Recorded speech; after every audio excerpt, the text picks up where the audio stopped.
دیکھیے رسول اللہ صلی اللہ تعالیٰ علیہ وسلم کی زندگی میں انسان کے لیے جینے کا بہت اچھا نمونہ حیات ہے، کیونکہ اللہ تبارک و تعالیٰ نے قرآن کریم بالفرقان حمید میں ارشاد فرمایا کیا کہ لقد کان لکم فی رسول اللہ اسوۃ حسنہ، کہ پیغمبر اسلام جناب محمد صلی اللہ تعالیٰ علیہ وسلم کی فطرت تمہارے لیے زندگی کا بہترین نمونہ حیات ہے۔ اب پیغمبر اسلام جناب محمد صلی اللہ تعالیٰ علیہ وسلم نے حسن اخلاق پر بہت زور دیا ہے۔ اب یہ حسن اخلاق یعنی اخلاق ہے کیا چیز، اس کو جاننا چاہیے۔ تو خلق کی جمع جو ہے وہ اخلاق ہے۔ عام فہم زبان میں اچھی خصلتوں کو حسن اخلاق کہا جاتا ہے۔ اگر آدمی میں اچھی خصلتیں پیدا ہو جائیں تو نہ صرف انسان دنیا میں کامیاب ہوتا ہے بلکہ آخرت میں بھی سرخرو ہو جاتا ہے۔ اور حضرت مولا کائنات حضرت علی کرم اللہ وجہہ الکریم علیہ السلام کا قول صالح ہے کہ حسن و خلق کی 3 خصلتیں ہیں۔ حسن و خلق کی 3 خصلتیں ہیں۔ نمبر 1 حرام اشیاء سے پرہیز کرنا، بچنا۔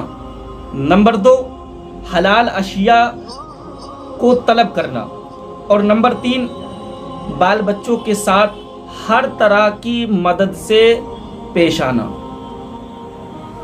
اور دوسری جانب حضرت سہیل رضی اللہ تعالی عنہ کا قول ہے کہ حسن و خلق کا ادنا سے ادنا درجہ یہ ہے کہ انسان میں قوت برداشت پیدا ہو جائے اور وہ انتقام کے در پہ کبھی نہ ہو، یعنی دشمنوں پر بھی رحمت و شفقت کی نظر کرے۔ اللہ تبارک و تعالی نے انسان کے ذمہ 2 طرح کے حقوق عائد فرمائے ہیں۔ ایک تو حقوق اللہ ہے، دوسرا حقوق العباد۔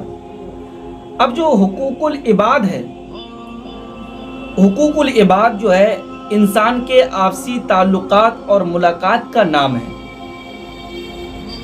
اس بابت کوتاہی یا زیادتی کا معافی کا اختیار جو ہے اس بندے کے دست قدرت میں ہوتا ہے کہ جس پر ظلم و ستم کیا جائے۔ اس کو اختیار ہے کہ وہ مظلوم جو ہے کہ اس کی مظلوم کی مرضی ہے کہ وہ بندے کو معاف کرے یا نہ کرے، جبکہ حقوق اللہ میں انسانی کوتاہیوں کو معاف کرنے کا اختیار پروردگار عالم کا ہے۔ اللہ تبارک و تعالی چاہے گا تو اس کی کوتاہیوں کو معاف کرے گا۔ اب دوسری جانب آقا کائنات صلی اللہ تعالی علیہ وسلم کا فرمان عالی شان ہے کہ جس بھائی نے دوسرے بھائی پر ظلم کیا ہو تو اس ظالم بھائی کو چاہیے۔ آقا فرماتے ہیں کہ جس بھائی نے دوسرے بھائی پر ظلم کیا ہو تو اس ظالم بھائی کو چاہیے کہ وہ اسی دار فانی میں، اسی جہان فانی میں مظلوم بھائی سے معاف کرا لے، ورنہ کیا ہوگا، ورنہ بروز آخرت اس کے اعمال میں سے نیکیاں مظلوم بھائی کو دے دی جائیں گی۔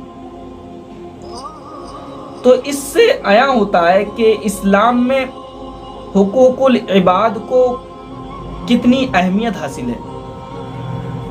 حقوق العباد کو اسلام کے اندر کتنی اہمیت حاصل ہے، یہ پیغمبر اسلام صلی اللہ علیہ وسلم کے اقوال سے، احادیث سے پتہ چلتا ہے۔